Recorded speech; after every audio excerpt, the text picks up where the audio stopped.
자, 문재인 대통령이 드디어 첫 외유, 박근혜 씨가 그렇게도 좋아했던 해외 여행 나가는 거 우리 인이도 한다 이제.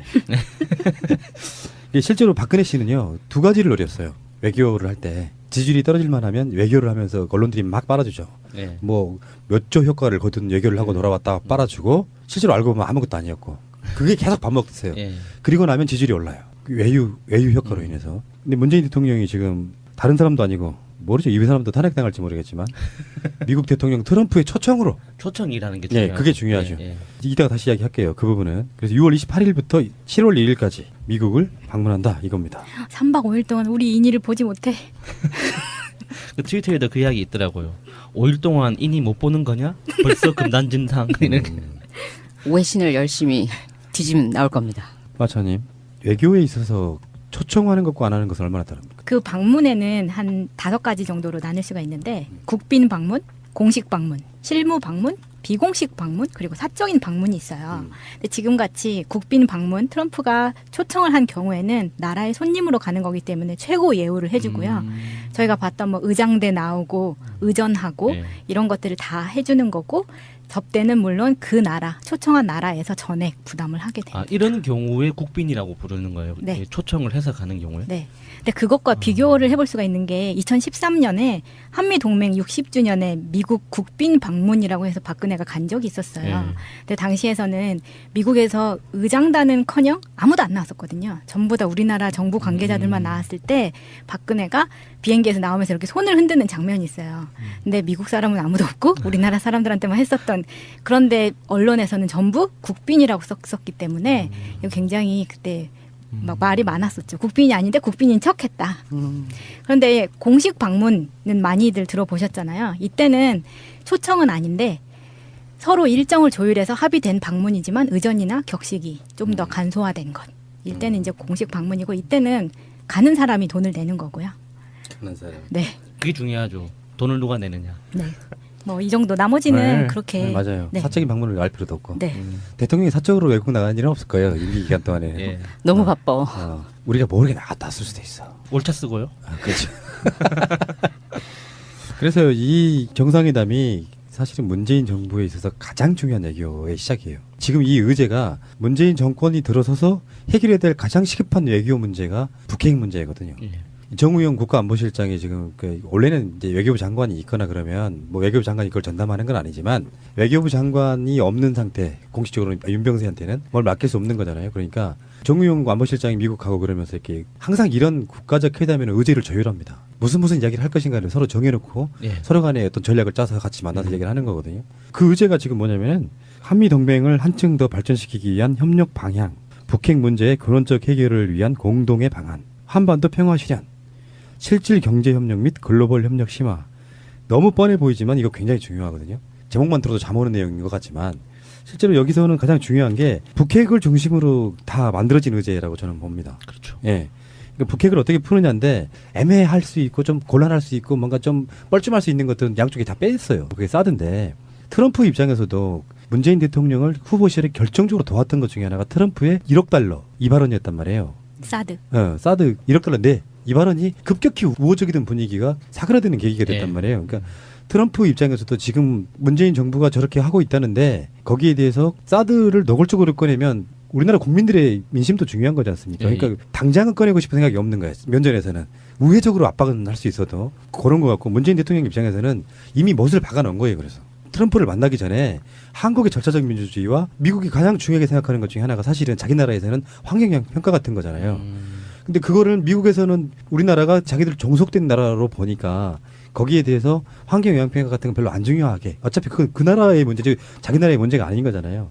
그런 것들을 이제 빌미 삼아서 뒤로 살짝 밀어놓은 듯한 느낌, 시간 좀 번 느낌이라서 문재인 대통령도 딱히 거기에 대해서 말할 말이 없는 거죠. 그러니까 사드 문제는 양쪽이 다 피해가려고 노력했을 것이다라고 저는 보는 겁니다. 환경영향평가 같은 경우도 이게 미국이 이 환경영향평가 이슈가 나오면 미국이 불리해지는 게 사드를 내륙에 설치하는 거는 처음이거든요. 다들 맞습니다. 해안가에만 설치되어 있기 때문에 이게 내륙에다가 설치하는 게 처음이어서 어떤 결과가 나올지 예측도 못하고 부정적으로 나올 거라는 게 너무 뻔해서 미국 측에서는 되도록이면은 그 카드가 드러나지 않기를 바라겠죠. 내륙에 한다 해도 사막 허 벌판에다가 두고 거기 접근할 수 있는 범위 자체를 굉장히 넓게 예. 놓는다든지 해서 그 안전 거리가 굉장히 넓잖아요. 그리고 괌이라든지는 아예 그 레이더 자체를 사람들한테 가지 못하게 그 나쁜 영향을 할 수 없게 그렇게 배치를 해놨는데 지금은 골프장 한 가운데다가 떡 갖다 놓고 주민들한테 이렇게 다 쏴야 되니까 이게 환경적으로 어떻게 나올지 정말 궁금해요. 그리고 이제 그거를 여러분들은 성주 주민들 인터뷰가 또 마련돼 있거든요. 그것도 한번 들어보시기 바라고요. 예. 어쨌건 이제 외교 무대라고 하는 것은 외교에 있어서 아까 말한 국빈 방문 뭐 이렇게 방문이 있는 것은 뭐냐면 사실은 이게 다 의전 절차 이런 것들이 중요하다는 거예요. 트럼프가 나는 격식 싫어해라고 한국에 들어오는데 아무도 안 나가고 그러니까 외교에 있어서는 그런 격식이 굉장히 중요합니다. 실제 내용은 떠나서 어떤 식으로 겉으로 잘 대우를 해주느냐가 왜 예우를 해주겠어요. 막 축포 쏴주고 난 당신을 그렇게 정말 좋게 생각해 정말 대우해주고 싶어라고 하면 외교를 함에 있어가지고 그 상대방의 그 태도 때문에 내가 상대방한테 열 수 있고 양보할 수 있는 게 생긴단 말이에요. 그 외교가 이런 거죠. 가족끼리는 격식 지키지 않잖아요. 나 왔어 그러면 뭐 보지도 않고 화장실 같은 데서 아빠 왔어 하고 막 이렇게 격식 안 지키잖아요. 근데 손님은 누군가가 집을 방문하게 되면 인사 레이디 잘 안 하면 부모들이 화를 내잖아요. 인사 잘 안 한다고. 맞습니다. 형식이 굉장히 중요합니다. 맞습니다. 근데 그 형식을 서로 간에 일단 잘 갖추고 한번 해보자는 건데 요거는 일종의 어떤 면에서 보면은 트럼프가 선빵 날린 거예요. 뭐냐. 한국은 어차피 박근혜 일대는 친미 정권에 가까웠고 시진핑이 박근혜를 엄청 예우를 했음에도 불구하고 결정적인 데 딱 가니까 사드 배치 같은 거를 미국이 손 들었단 말이에요.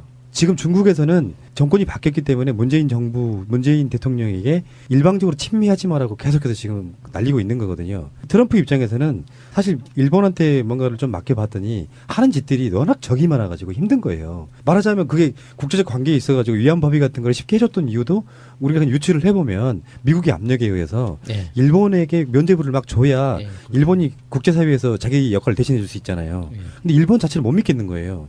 그러니까 정권이 바뀌었죠. 근데 한국에서 예상하다시피 문재인 정부 정도 되면 북한에도 뭔가 좀 해줘야 되고 중국도 해줘야 되고 해서 일방적인 친미 정권이 만들어지기 힘들단 말이에요. 그러니까 가장 선빵 날려가지고 문재인 대통령을 사실은 모셔가는 거예요. 먼저 만난 사람 무시하기 힘들거든요. 맞습니다. 그런 측면이 분명히 있는 거예요. 그런데 어제였죠. 6월 14일 날에 오늘이라면 어제 우리 그 문재인 대통령이 한미 동맹의 상징인 용산 그 한미 연합 사령부를 방문하십니다. 거기에 가서 우리 동맹은 아직 탄탄하고 좋습니다. 함께 갑시다를 외치고 오셨어요. 그러니까 외교는 이미 시작했고 트럼프한테 이게 보고가 들어가고 거기서 서로 굉장히 좋고 웃으면서 사진도 찍고 거기에 대해서 우리는 대한민국은 미국인들이 있어서 이 정도로 평화가 있다라고를 벌써 여기 있는 의제들을 다 한 번씩 다 박아놓고 오셨어요. 그런데 그 트럼프의 개인적인 캐릭터를 보면 그냥 어떤 남자 대 남자로서 좀 사내다운 사람을 내가 딱 친하게 지낸다는 걸 보여주고 싶은 욕망도 있을 것 같아요. 그게 예. 조금 왜냐면 너무 달라 우리 문 근데 대통령하고. 트럼프가 네. 트럼프도 군사학교 출신이거든요. 네. 그러니까 뭐 군 근무한 적은 없지만 문제 어떤 알아서 거기로 이- 그 쫓겨간 이 거예요. 남성성에 대한 로망이 있을 거란 말이죠. 네. 그렇다고 이렇게 그 남자다운 사람으로 그 푸틴이랑 친하게 지내는 건 어색하잖아요. 지금 상황에서.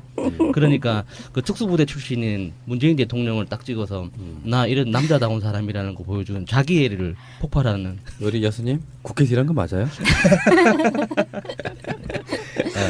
이렇게 생각해 볼 수 있어요. 유머가 아니라 트럼프 같은 사람들이 훨씬 더 소녀스러울 수도 있어요. 그러니까 사실 실제로 가면은 여자 어린아이들이 전통적으로 갖고 놀았던 인형이 그 있었죠. 바비 인형 같은 거. 머리 벗겨주고 있을지도 몰라. 그건 아무도 모르는 거예요. 그냥 그 사람은 강한 사람이라고만 보는 건데 저번에 유럽 갔을 때 이 트럼프는 정말 태도가 나쁜 게 자기가 밀치고 들어갔던 정상은 정말 이름 없는 작은 나라였잖아요. 네. 만약에 그거를 세계 강대국인 중국의 시진핑을 밀치거나 그렇게는 안 했을 거란 말이에요. 그러니까 이 사람 자체는 기본이 너무 안 돼 있는 사람이긴 한데 이 의제 설정은요 트럼프의 의지랑은 상관없어요. 제가 봤을 때는 트럼프는 그냥 일정 잡아주면 지가 가서 자기 하고 싶은 걸 하는 거고 백악관에 있는 담당자들 이런 사람들이 의제 설정은 미리 해놓고 그렇죠. 트럼프는 또 의제가 뭔지도 모르고 들어갈 가능성도 저는 있다고 봅니다. 솔직히 말하면. 그렇죠. 그 전날에 또 그 큰 만찬을 참석을 할 터이니 트럼프가 29일 날에 우리 본회의에 어느 정도 정신을 차리고 들어올지는 그것도 큰 의문입니다. 그리고 예. 아까 푸나님이 말씀하셨듯이 트럼프가 시진핑이 방미했을 때 손주들이 중국어로 노래를 하게 했었어요. 시진핑 앞에서. 근데 굉장히 어색했고 분위기가 좀 안 좋았었대요. 그러니까 이거를 자기는 노력을 하려고 해. 어떻게 해서라도 이 그 포로업이라도 한번 하고 시진핑한테 굉장히 좋게 보이려고 중국을 굉장히 올려주기는 했는데 기본적으로 가지고 있는 정보라는 게 머리가 별로 차인 게 많이 없어서 많은 실수를 했다고 합니다. 자, 그러면은 저는 이제 일단은 제 생각인데 문재인 대통령이 이제 국내 정치는 정말 잘해서 막 인기도 막 상정가를 치고 있긴 한데 첫 외교무대잖아요. 맞습니다. 처음으로 외국 나가는 거잖아요. 네. 그래서 저는 정말 기대가 되는데 우리 트위터리안들은 어떤 기대를 하고 계신지 트윗을 한번 소개해 주십시오. 다시 희망을 이라는 분이 깍! 드디어 미국 가신다. 제일 처음 가는 게 미국이다. 이 꼴보수더라. 그 후보 때 그 공격 많이 했잖아요. 대통령 되면은 어디를 제일 먼저 갈 거냐. 속으로는 북한 가라, 북한 가라, 북한 가라. 그렇게 깔아놓고 막 공격을 많이 했는데 봐라 꼴보수더라. 미국 간다. 이건 현실적으로 그런 거였어요. 우리가 학교 다닐 때 정도의 연령대에서는 반미, 저도 약간 반미 성향이 좀 있어요. 우리 같은 사람들은 네. 태생적으로 네. 너무 정석되는 게 싫고 그걸 억누르는 미국이 싫고 그런 건데 대통령은 그거를 무시할 수는 없죠. 국제적 역학관계에서 네, 정치적 현실인데 네. 어쩔 수 없죠. 그 네. G2라고는 하지만 사실 미국 영향력은 이제 원톱에 가깝고 예. 굳이 상대를 갖다 붙이니 중국이지 예. 군사비의 문에서는 비교할 수가 좀 힘들어서 미국을 바로 무시하기는 좀 힘들고요. 맞서 싸워서 이길 수 없다면 그들을 이용하는 것이 훨씬 더 좋은 외교입니다. 행님의 트윗입니다. 속보 문재인 대통령 방미 경제 효과 900조 원. 이명박 G20, G20 450조 원인 2배 효과로 역대 최고 수익 예상이라고 올려주셨습니다. 동맹 다지며 신뢰 쌓기 초점이라는 그 기사도 링크해 주시는데요. 보면은 다들 그 국제적으로 지금 증권 마켓이 굉장히 긍정적으로 보고 있고 어떻게 움직이는가 미국과 한국이 어떻게 움직이고 그 다이나믹으로 유럽이 어떻게 움직이고 유럽하고 미국 어떻게 움직이고에 대해서 정말 그 울림이 정말 많아요. 그래가지고 피크를 계속 치고 있거든요. 그래서 이것은 그냥 억측이 아닌 정말 좋은 효과가 있으리라고 경제학자들은 말을 하고 있습니다. 안영호님의 트윗입니다. 미국 정부가 정상회담을 할 때 회담 상대국의 정상이 자국민들로부터 얼만큼의 지지를 받고 있느냐에 따라 대접이 달라집니다. 문재인 대통령이 받는 국민 지지율은 대단히 높습니다. 이달 말 트럼프와의 회담에서 대한민국의 이익을 극대화하시기를 기원합니다. 이렇게 올려주셨는데 지금 미국 교포들은 벌써 많이들 들떠 있으신 것 같아요. 환영한다는 네. 이야기가 많더라고요. 우리 일을 실물로 볼 수 있어서 얼마나 좋을까. 이게 그런 거 있죠. 확실히 대통령 하나만 바뀌어도 희망이 달라져요. 우리는 박근혜가 미국 갈 때는 뭘 팔아먹으려고 가나 이런 생각이 드는데 문재인 대통령을 우리가 아는 입장에서는 그런 생각보다는 뭔가 우리 국익을 위해 잘 싸워줄 거야라는 믿음이 생기니까 같은 외국인 나가는 쓰는 출장비도 아깝지가 않은 심지어는 미국 돈으로 갔다 와. 페일 프라임님이 우원식 의원 그 인터뷰 그 기사 한미 정상회담 야당 동행 제안 한국당만 반대 이 링크를 걸어놓고 코멘트 붙이신 게 자한당의 반대 외길 인생 변함없는 국정농단 이렇게 써주셨는데 이 보통 그 정상회담 할 때 박근혜도 그렇게 했습니다. 이명박도 그렇게 했고 이렇게 야당에서도 의원들끼리의 어떤 이벤트도 만들거든요. 굉장히 많은 일이 일어나요. 그러니까 우리가 스포트라이트는 정상회담 하나만 보이지만 그 주변에 그러니까 민간 단체까지 기업들까지 그리고 민간 교류까지 굉장히 많이 이벤트가 많은 이벤트가 일어나는데 그 중에서도 이제 야당 의원들 입장에서도 할 일이 할 수 있는 게 분명히 있거든요. 자기들이 챙길 수 있는 게. 그런데 지금 자한당 스스로 자멸 하는 것밖에 안 되는 것 같아요. 맞죠? 예. 예, 자기 뺨을 열심히 때리고 있는 맞아요. 그런 격인데 야당이 국정의 동반자라는 말은 서로 간의 협력 관계라는 게 일단 있어야지 반대를 위한 반대를 해버리면 어떻게 협력을 합니까? 미국에 니들 국회의원도 같이 데리고 가서 같이 한번 해보자 이건데 그것도 거절하고 있는 거잖아요. 예. 그런데 지금 연습을 열심히 하고 계시는 거라고 저는 뭐든지 다 긍정적이잖아요. 이니 하고 싶은 거 다 해님의 트윗입니다. 뉴스에 링크를 걸어놓으시고 이런 멘트를 남기셨습니다. 질적으로 다른 두 사람 어떠려나 흐흐라고 올려주셨는데 맞습니다. 트럼프하고 문재인 대통령하고는 정말 질적으로 하고 그 분위기나 성격이나 정말 너무너무 다른데 여태까지 그 한 달 동안에 문재인 대통령이 보고 느끼고 지금 정말 힘들게 했던 우리 자한당의 태도를 딱 그만큼만 트럼프가 하겠다라고 생각하시고 가시면은 될 것 같아요. 나 돈 줘. 사드 내 거야. 내 거 원하면 돈 줘. FTA 싫어. 내 거 더 해줘. 라든지 그냥 막무가내 나오면은 그냥 허허허 웃으시면서 아, 네, 그러면은 지금 우리가 의제가 이건데요. 라고 잘 얼리고 달래고 하시잖아요. 눈 꺼벅꺼벅 하시면서. 알자지라 방송에서 이제 한국에 있는 특파원 연결해가지고 이렇게 하는 걸 한번 봤는데요. 재밌더라고요. 주로 어떤 내용이냐면은 제 생각엔 두 사람의 공통점은 별로 없는 것 같습니다. 성격이나 이념적인 면에서 그 둘은 매우 다른 사람들이죠. 문 대통령은 진중하고 신중한 꼼꼼한 정책가이죠. 오랫동안 유지해온 정책적 입장으로도 잘 알려졌고요. 반면에 도널드 트럼프는 정반대라고 할 수 있습니다. 그는 대담하면서 변덕이 심하고 무모한 정책 변경을 하는 경향이 있지요. 정말 솔직하게 말씀드리면 아마 문 대통령은 트럼프 대통령을 상스럽다고 생각할 거예요. 전 정말로 그들이 서로 싫어할 거라고 생각해요. 문 대통령이 한국 국민들에게 어떻게 어필할 수 있었나요? 라고 물어요. 이제 앵커가. 왜 국민들이 문재인 대통령을 뽑은 거죠? 하니까 문재인 대통령은 곧고 강직한 사람으로 보여집니다. 그를 보시면 예의 바르고 신중하며 교수님 같다는 생각이 들죠. 뭐 이런 식으로 이렇게 칭찬을 하는데 알자지라라고 하는 게 기본적으로 반미 성향이 좀 있기 때문에 트럼프는 혹평하고 문재인 대통령은 좀 띄워주는 이런 것도 있었겠지만 실제로 그런 느낌이잖아요. 네. 문재인 대통령 미국 간다는 게 이제 엠바고가 걸려서 정보가 들어와서 그러니까 오늘 새벽에 나간 방송이 평상시 때 한 1시 좀 넘어서 나가거든요. 두 번째 피가 2시가 엠바고였어요. 그게 이제 미국 정부의 업무가 시작되는 시간이랑 연관이 있는 거예요. 그걸 발표하는 시간이라. 그러니까 새벽 2시 정도 넘어서 그걸 발표를 해라. 엠바고가 걸려 있는데 그래서 그 방송에 그 내용을 집어넣으려고 그 2시에다가 걸어놨는데 이미 검색을 해보니까 한국 언론들이 이미 11시 때부터 그걸 설레발 치고 있어. 아.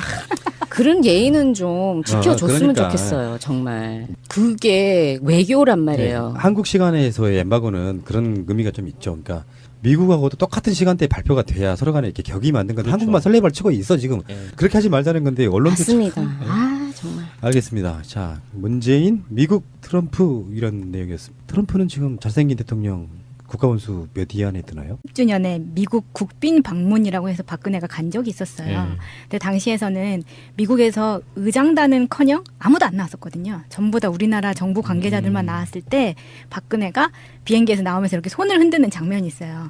근데 미국 사람은 아무도 없고 우리나라 사람들한테만 했었던, 그런데 언론에서는 전부 국빈이라고 썼기 때문에 이거 굉장히 그때 막 말이 많았었죠. 국빈이 아닌데 국빈인 척했다. 그런데 공식 방문은 많이들 들어보셨잖아요. 이때는 초청은 아닌데 서로 일정을 조율해서 합의된 방문이지만 의전이나 격식이 좀 더 간소화된 것. 이때는 이제 공식 방문이고 이때는 가는 사람이 돈을 내는 거고요. 하는 사람. 네. 그게 중요하죠. 돈을 누가 내는 거. 5일 동안 인이 못 보는 거냐? 벌써 금단진상. 이렇게. 외신을 열심히 뒤지면 나올 겁니다. 마차님, 외교에 있어서 초청하는 것과 안 하는 것은 얼마나 다릅니까? 그 방문에는 한 5가지 정도로 나눌 수가 있는데 국빈 방문, 공식 방문, 실무 방문, 비공식 방문, 그리고 사적인 방문이 있어요. 근데 지금같이 국빈 방문, 트럼프가 초청을 한 경우에는 나라의 손님으로 가는 거기 때문에 최고 예우를 해주고요. 저희가 봤던 뭐 의장대 나오고 의전하고 네. 이런 것들을 다 해주는 거고, 접대는 물론 그 나라, 초청한 나라에서 전액 부담을 하게 됩니다. 아, 이런 경우에 국빈이라고 부르는 거예요. 네. 초청을 해서 가는 경우에. 네. 근데 그것과 비교를 해볼 수가 있는 게 2013년에 한미 동맹 60 자, 문재인 대통령이 드디어 첫 외유, 박근혜 씨가 그렇게도 좋아했던 해외 여행 나가는 거 우리 인이도 한다 이제. 이게 실제로 박근혜 씨는요 2가지를 노렸어요. 외교를 할 때 지지율이 떨어질만 하면 외교를 하면서 언론들이 막 빨아주죠. 네. 뭐 몇 조 효과를 거둔 외교를 하고 돌아왔다 빨아주고 실제로 알고 보면 아무것도 아니었고 그게 계속 반복됐어요. 예. 그리고 나면 지지율이 올라요. 그 외유 효과로 인해서. 근데 문재인 대통령이 지금 다른 사람도 아니고 모르죠. 이 사람도 탄핵당할지 모르겠지만 미국 대통령 트럼프의 초청으로. 초청이라는 게 예, 중요하죠. 그게 중요하죠. 예, 예. 이따가 다시 이야기할게요. 그 부분은. 그래서 6월 28일부터 7월 1일까지 미국을 방문한다 이겁니다. 3박 5일 동안 우리 인이를 보지 못해. 그 트위터에도 그 이야기 있더라고요. 네. 뭐 이 정도. 나머지는 네, 그렇게. 네, 맞아요. 네. 사적인 방문을 알 필요도 없고. 네. 대통령이 사적으로 외국 나가는 일은 없을 거예요. 임기 기간 동안에. 예. 너무 바빠. 우리가 모르게 나갔다 왔을 수도 있어. 올차 쓰고요. 그렇죠. 그래서 이 정상회담이 사실은 문재인 정부에 있어서 가장 중요한 외교의 시작이에요. 지금 이 의제가 문재인 정권이 들어서서 해결해야 될 가장 시급한 외교 문제가 북핵 문제거든요. 예. 정우영 국가안보실장이 지금 원래는 이제 외교부 장관이 있거나 그러면 뭐 외교부 장관이 그걸 전담하는 건 아니지만 외교부 장관이 없는 상태 공식적으로 윤병세한테는 뭘 맡길 수 없는 거잖아요. 그러니까 정우영 안보실장이 미국하고 그러면서 이렇게 항상 이런 국가적 회담에는 의제를 조율합니다. 무슨 이야기를 할 것인가를 서로 정해놓고 예. 서로 간에 어떤 전략을 짜서 같이 만나서 얘기를 하는 거거든요. 그 의제가 지금 뭐냐면은 한미 동맹을 한층 더 발전시키기 위한 협력 방향, 북핵 문제의 근원적 해결을 위한 공동의 방안, 한반도 평화 실현, 실질 경제 협력 및 글로벌 협력 심화. 너무 뻔해 보이지만 이거 굉장히 중요하거든요. 제목만 들어도 잠 오는 내용인 것 같지만 실제로 여기서는 가장 중요한 게 북핵을 중심으로 다 만들어진 의제라고 저는 봅니다. 그렇죠. 예. 그러니까 북핵을 어떻게 푸느냐인데 애매할 수 있고 좀 곤란할 수 있고 뭔가 좀 뻘쭘할 수 있는 것들은 양쪽이 다 뺐어요. 그게 사드인데 트럼프 입장에서도 문재인 대통령을 후보 시절에 결정적으로 도왔던 것 중에 하나가 트럼프의 1억 달러 이 발언이었단 말이에요. 사드. 사드 1억 달러 네. 이 발언이 급격히 우호적이던 분위기가